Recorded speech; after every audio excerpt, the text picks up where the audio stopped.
Hi, I'm Joey Pinz. People ask me, how did I lose 130 pounds? The quick answer is always discipline. I started my business, wasn't paying attention to my health, was eating too much, drinking too much sweets. My daughter was born. Next thing I know, I'm pre-diabetic, I have hypertension. I knew something had to change. Discipline. I, like many of you, have faced many challenges in your career, in your family, in your life, in your faith. How did you attack them? How did you approach them? How did you solve them, hopefully? It all had to have some degree of discipline. I'm also asked, how did you found and start a tech business that lasted over 25 years? Discipline. I was committed to it, enjoyed technology, didn't enjoy some aspects of it, but knew it was necessary. Discipline. Our podcast mission: how do we use discipline to better ourselves and society?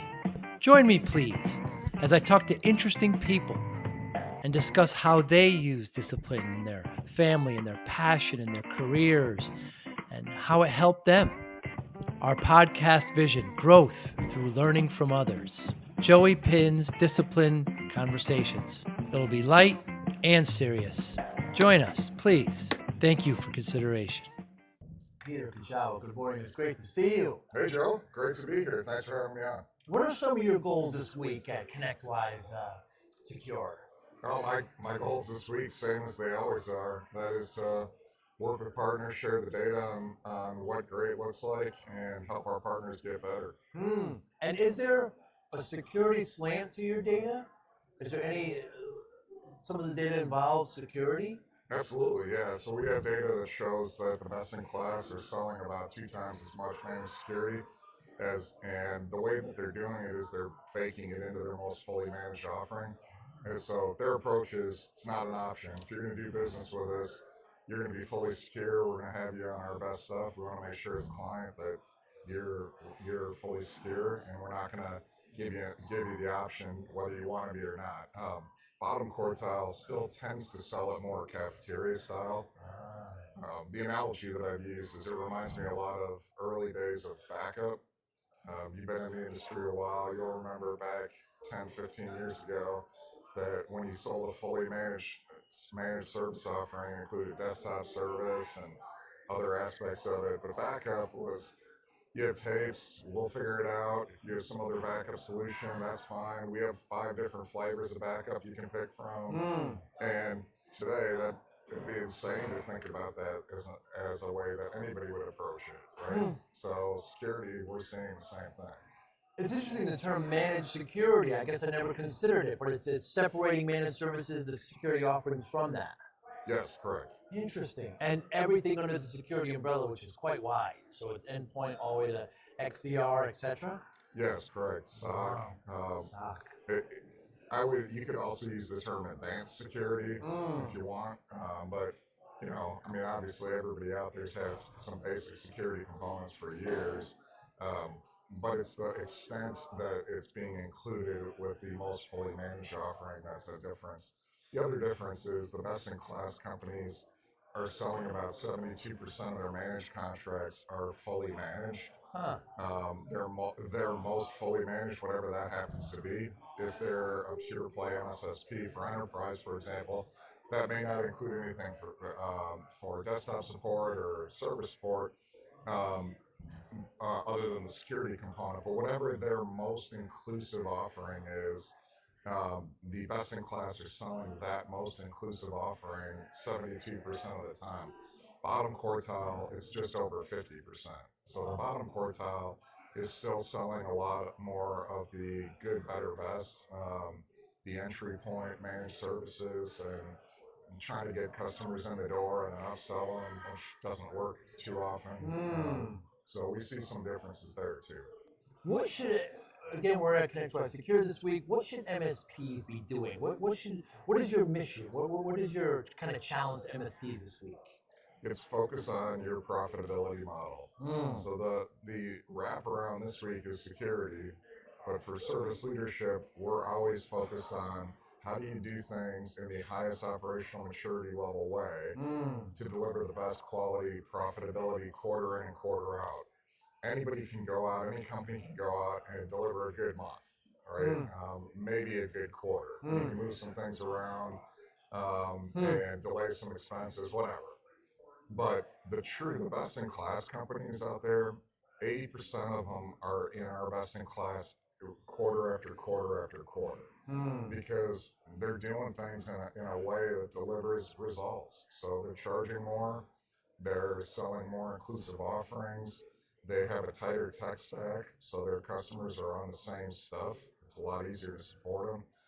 They're just doing things in a different way to go to market and to service and support their customers.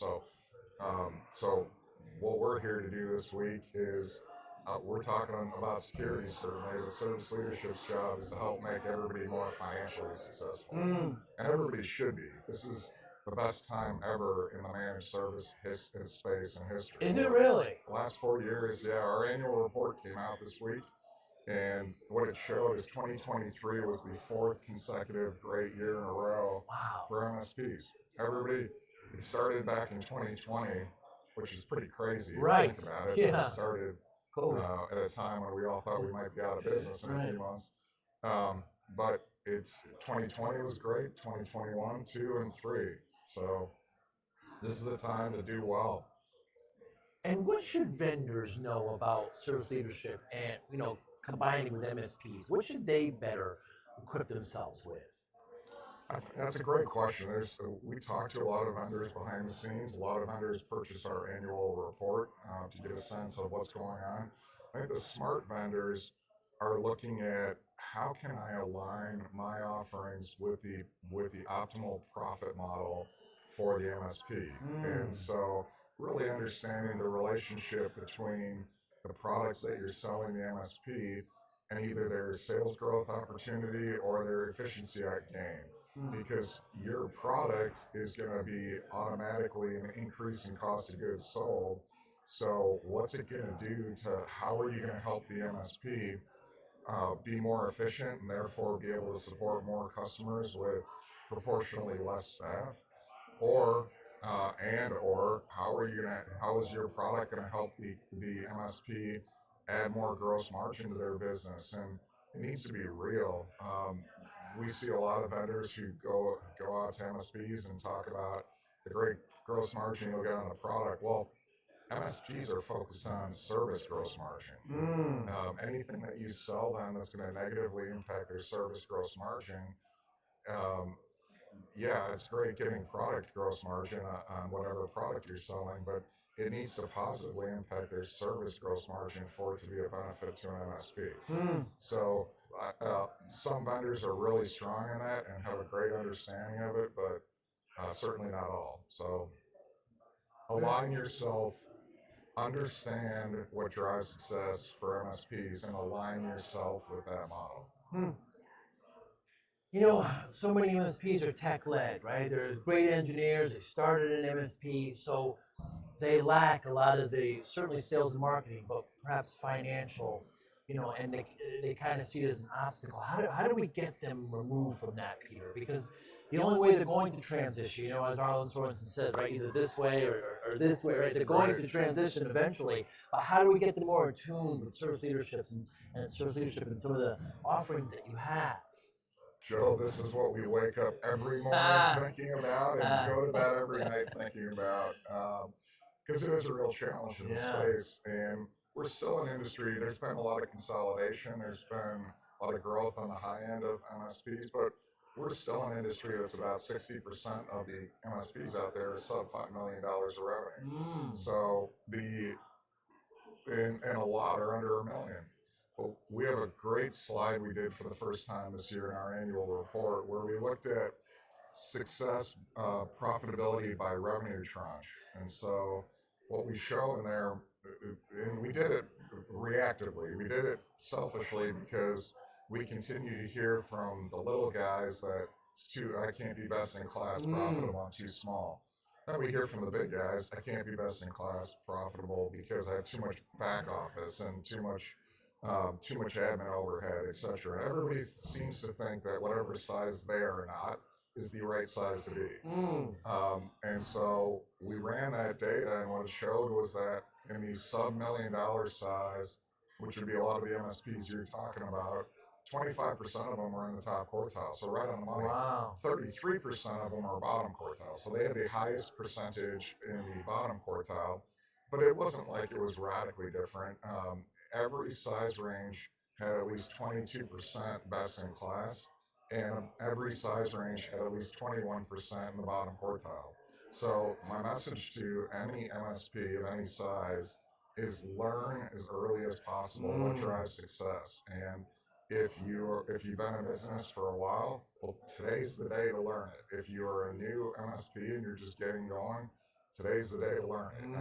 You can make your life a lot more enjoyable if you run your business in a certain way. You're gonna have to work super hard either way.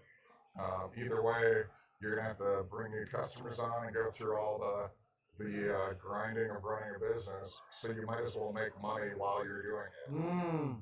So what concerns do you have? What keeps you up at night with this issue? With this line MSPs?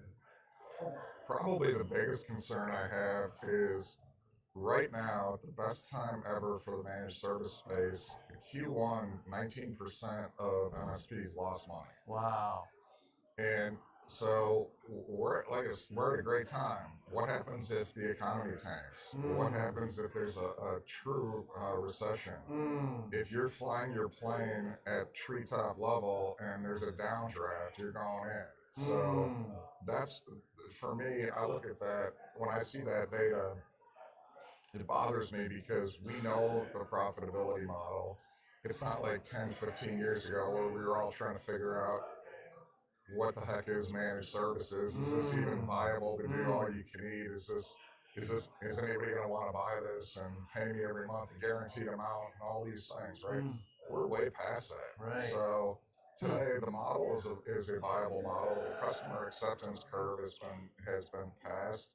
So everybody should be making money today in this business.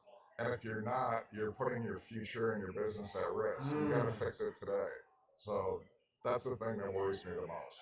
Kind of the uncontrollables, the economy, the interest rates, even it's an election year, so that always kind of brings just some uncertainty. You don't know who's going to be in the administration. These kind of things that we can't control can be troublesome. Yeah, we're going to go back and run some data, by the way. Somebody had the idea, and I thought it was a great idea to run some data on the impact of an election year on the financial performance of the industry. So we're going to go back and take a look at that. I'll let you know how that turns out. But yeah, there's always, when you own or lead a business, there's always a million things that you don't control. Block them out. Focus on the things that you do control, and even some of those things that ostensibly seems like you don't control, like a recession. Well, you control how you respond to those economic conditions. You control the decisions and the speed of the decisions that you make as a business. So yeah, there's a lot out of your control, but there's a whole lot within it too. Focus in on that. Peter, I know we're going to have you on the full podcast, I think later this month. What's something interesting about you that people might be surprised about? Probably the most surprising thing that I hear is when people find out I'm a licensed attorney. That's right, you're an attorney. I get a lot of questions like, "You're an attorney? How did you end up doing this?" And that's a long, strange story, Joe. So, I remember you mentioning it. Yeah, maybe we'll expand upon it when I see you next. Peter, thanks so much for your time this morning. Yeah, thanks for having me on. Always a pleasure. Have a great event. All right, thanks, Joe. Thank you for listening and or viewing Joey Pinz Discipline Conversations. Please share this episode with one or two of your friends who you think may benefit from the episode. Our website, www.joeypins.com. There you'll find lots of resources and you could join our mailing list. Please follow us on all our social media, Instagram, Twitter, and Facebook. Podcast information, the video version of our podcast is on YouTube. Please subscribe. Audio is on all major podcasting platforms. Please follow them. And if you like it, please consider giving 5-star rating. Would really appreciate that. Thank you again for listening or watching Joey Pinz Discipline Conversations.